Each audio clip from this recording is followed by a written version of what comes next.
Sejam todos muito bem-vindos ao NP Agrocast. Hoje é segunda-feira, dia 27 de abril de 2026. Hoje aqui o tema é o agro e o mercado de capitais. E para conversar com a gente sobre esse tema, nós temos Rui Toledo Pisa, o advogado Rui Toledo Pisa, sócio do FAS Advogados. Como é que tá, Rui? Tudo bem? Oi, Fernando, muito bom dia, tudo jóia? E contigo? Tudo jóia também. Bom, a gente tem aqui conversado bastante sobre esse tema, né? Mercado de capitais, agro, crédito, a gente sabe que a situação não está fácil. E agora, hoje, com muito prazer, com muita alegria, eu queria, enfim, anunciar que o FAS Advogados e o NP Agro se juntaram para promover o primeiro evento AgroThinkers, que é conectando o agronegócio ao mercado de capitais. Nós vamos realizar esse evento, né, Rui, aqui no dia 21 de abril, aqui em São Paulo, desculpa, no dia 21 de maio, né, aqui em São Paulo, e a gente espera que seja um grande sucesso, Rui. Quais são as suas expectativas iniciais para esse nosso evento em conjunto? Super animados. Esse ano o calendário era desafiador, né? Porque tem Copa do Mundo, enfim, depois, mais para frente, aí o Eleição. assunto das eleições. O assunto das eleições e tal, mas a gente conseguiu aí uma janela muito boa, né? E no momento que a gente já vai ter também um retrato quase completo aí de como é que terminou safra 25-26, né? Com safrinha já aí em marcha aí de colheita e tal. Então vamos ver um pouco como é que ficou tudo isso, né? É isso. A gente sabe que o cenário ainda é um cenário difícil, a gente ainda tem um crédito muito estressado, né? O crédito de uma maneira geral, mas no agro em particular, a gente tem problemas ainda em algumas cadeias produtivas, a inadimplência ainda muito elevada, um número de pedidos de recuperação judicial muito elevado. Claro que, né, Rui, sempre é bom falar, o agro é muito grande, isso não significa que o agro está parado ou que o agro está retrocedendo, muito pelo contrário, a gente viu com todas as dificuldades que o agro teve em 2025, foi o motor, mais uma vez, foi o motor do crescimento do PIB do país, com um crescimento superior a 11%, com todos os problemas que a gente viu, né? Enfim, em algumas cadeias, particularmente cadeias de grãos, com reflexos nas empresas de insumos. Não é só esse segmento que tem problemas, a gente está vendo tudo que cerca aí grandes empresas, é o caso da Raizen, por exemplo, enfim. Então, realmente, a gente ainda está num período de dificuldades e, com isso, a gente tem bastante assunto para conversar nesse nosso primeiro AgroThinkers aqui, uma promoção, promovido em conjunto pelo NAS Advogado, pelo FAS Advogados e pelo NP Agro. Muito bem, muito bom. Painel número 1, né, o Rui, o primeiro painel do dia, lá do dia 21, a gente vai se propor a discutir com uma série de convidados ali o cenário atual do agronegócio brasileiro, com seus desafios e suas oportunidades. E aí entra muito o que você acabou de falar, né? Quer dizer, com o fim das colheitas de grãos ali praticamente ou definido ou muito bem encaminhado, a gente já vai ter um cenário muito mais completo, né, do que pode acontecer aí ao longo do ano, né? É. E vamos começar a ter também um pouquinho de noção da potência desse El Ninho que está sendo Uhum. anunciado, apesar de que clima é ainda algo que Deus se diverte, né? Porque realmente os É, super, hiper, mega computadores aí ainda, clima ainda é muito difícil, mas enfim, é preocupante aí o prognóstico dos efeitos do El Ninho, tanto no sul, com possíveis enchentes, mas principalmente na região norte aí de ter um ano de muita seca, né? E com sem calor dúvida. extremo, né? Então, além das mazelas que você já tinha elencado um pouquinho aí, juros altos, etc., Uhum. tem esse ano, e final de maio já vai dar para ter uma noção da cara desse aninho aí, provavelmente, né?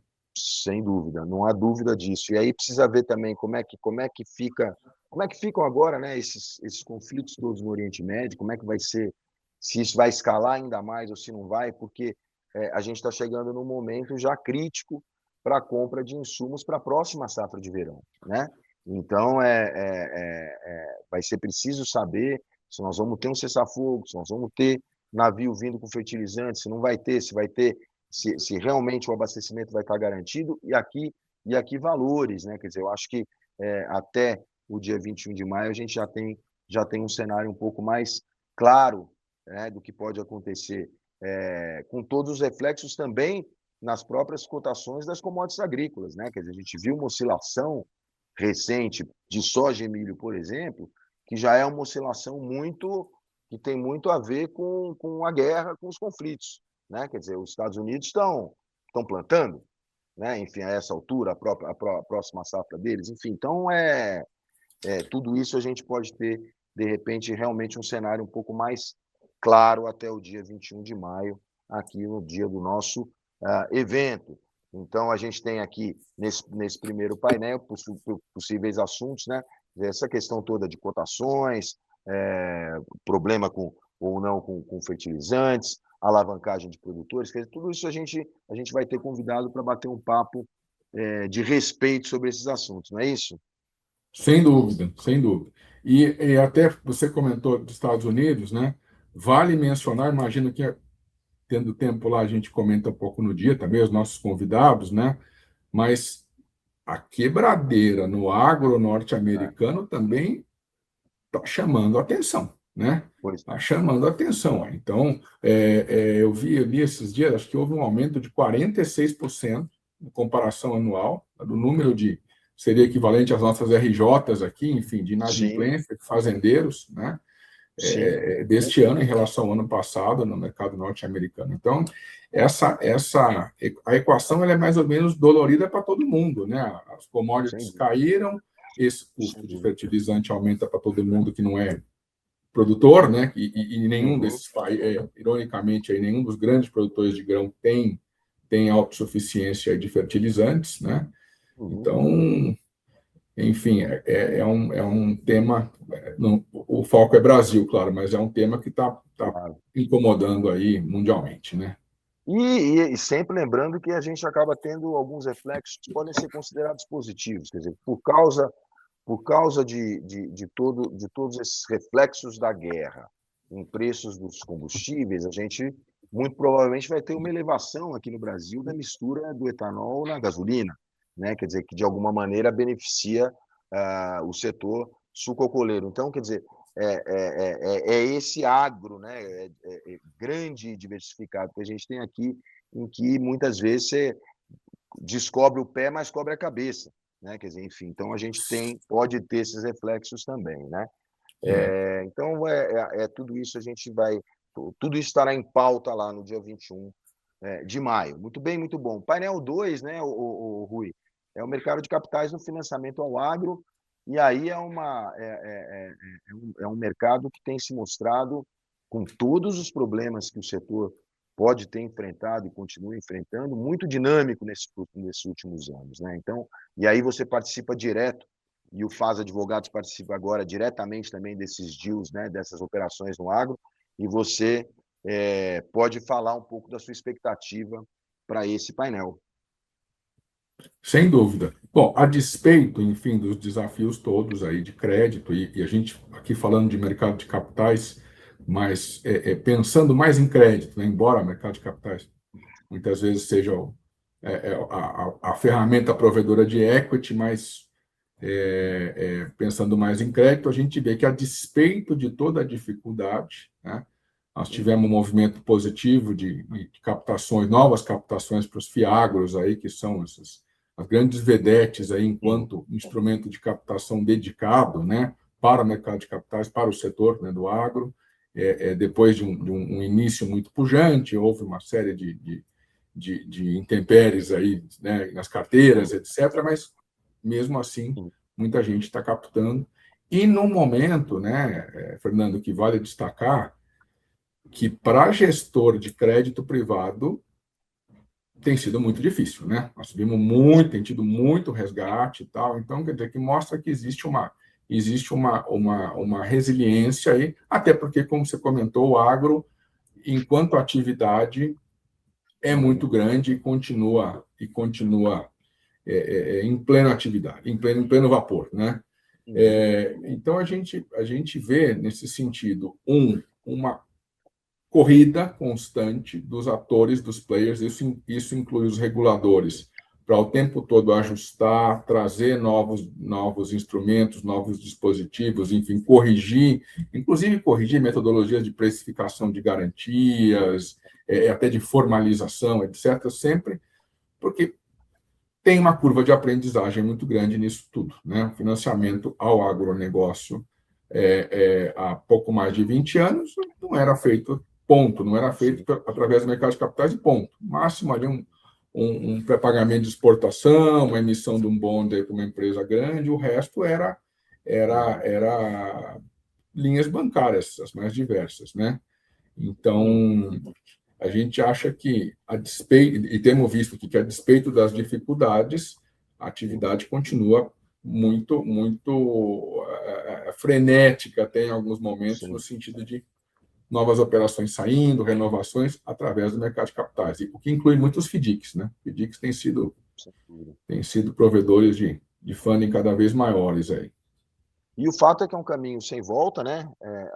O aumento da participação do crédito privado no financiamento ao agro é um caminho sem volta. A gente sabe que os recursos públicos eles são limitados e o agro ele tomou uma proporção realmente muito maior do que os recursos públicos são capazes de atender, né? Então é um caminho sem volta. Agora, você falou muito bem, eu acho que é um aprendizado, e é um aprendizado para todo mundo, né?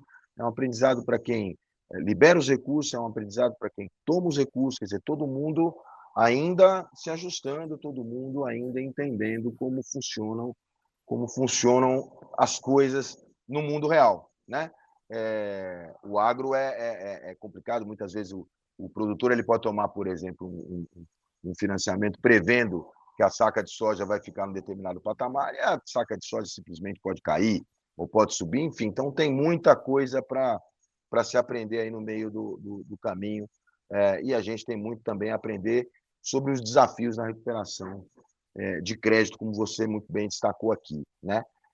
Bom, e aí nós vamos ter uma coisa, um painel um pouco mais específico, digamos assim, né? Que é um painel sobre mercado de terras. E a gente tem visto o mercado de terras, ele é sempre muito movimentado.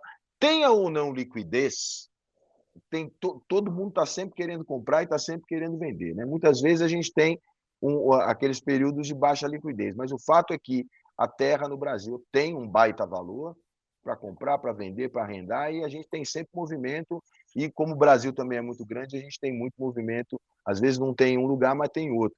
E esse painel é um painel que eu estou com uma expectativa muito bacana em relação a ele, né, Rui? Eu acho que pode ser um painel muito legal. A gente não quer dar spoiler, mas eu até brinquei quando definimos aí quem seriam os painelistas. Eu falei, poxa, montamos muito orgulho aqui, um time dos sonhos, né? Um dream team aí, realmente são profissionais aí que de fato têm investido e ido muito bem e têm uma visão absurda, né? Eu brinco até, a coisa mais difícil que temos é você mostrar uma fazenda para um super investidor desse que ele já não viu, não foi, não conhece o vizinho, etc. Né? Então vai ser muito, muito bacana, né? Muito bacana. É isso aí, a gente vai falar de novas fronteiras, vai falar de oscilações de preço aí nos últimos anos, e tem algumas coisas que são interessantes que vão começar a pesar, né? Quer dizer, o próprio mercado de carbono, ele vai ter um peso aí nos próximos anos, ele vai começar a pesar mais no mercado de terras, né? Quer dizer, quanto mais você consegue evitar emissões, quanto mais você consegue gerar crédito de carbono, esse valor ele vai passar a estar embutido também no preço da terra, né? E a gente já vê gestoras, inclusive, preparando operações, levando em consideração essas novidades, digamos assim, que a gente vai ter ganhando força nos próximos anos, né? Não tem dúvida, não tem dúvida. Os avanços tecnológicos, a despeito da dificuldade até operacional de ter um cadastro dos mais de 5 milhões de imóveis rurais brasileiros aí que seja de fato preciso, mas os avanços todos, eles têm permitido cada vez mais e uma uniformização, uma consolidação, né, das informações. A mesma, eu brincava, que há 10 anos a fazenda ela tinha uma área para cada documento. Então, na matrícula ela tinha um tamanho, no cadastro ambiental rural tinha outro tamanho, depois na UITR outro tamanho, que cada profissional fazia com seu GPS ali, tudo. E na medida que isso tudo tem cada vez mais sido finalmente aí aperfeiçoado, né? Os controles que a partir de uma informação mais precisa passam a ser feitos, né? A parte ambiental, observância ao Código Florestal, né? Finalmente a gente agora tem um avanço muito grande na revisão das inscrições de cadastro ambiental rural. Isso tudo, obviamente, vem no momento que finalmente tivemos um marco legal promulgado, né, de crédito de carbono, que antes nem dava, né? Quer dizer, você tinha que ter É verdade. um pouco mais de substância aí para saber como é que estavam as fazendas, como é que eram, né, as suas ocupações aí do ponto de vista de cobertura florestal e assim por diante, né? Então, acho que esse é um mercado que, com toda certeza, nós vamos ter aí bastante movimentação, né? Carbono, créditos ambientais como um todo aí nos próximos anos. Maravilha, é isso aí. Isso e muito mais a gente vai ter no primeiro evento AgroThinkers, promovido pelo FAS Advogados e pelo NPAgro. Vai ser agora no dia 21 de maio, vai ser em São Paulo. Claro que a gente vai ter um auditório limitado, estamos definindo isso ainda, mas de qualquer maneira, nós vamos ter o conteúdo depois à disposição, né, no nosso canal aqui do YouTube, no canal do YouTube do NPAgro, nos canais, nas mídias sociais do Faz Advogados, no npagro.com.br, enfim, para quem tiver interesse, não perder nada do que foi discutido lá nos painéis e nas entrevistas que eu vou estar lá e vou fazer com os participantes também do evento. É isso ou não é isso, Rui? Está animado ou não está animado? Tô. Falei que vai ser uma espécie de Woodstock aqui da turma que gosta de investir em agro, que vem falar, enfim, amigos falando para amigos aí, grandes conhecedores, vai ser um baita privilégio aí para a gente poder ouvir isso tudo. Maravilha, nós vamos falar sobre esse evento ainda outras vezes antes da realização do mesmo, e a gente conta muito com a atenção de vocês. Muito obrigado mais uma vez e até a próxima.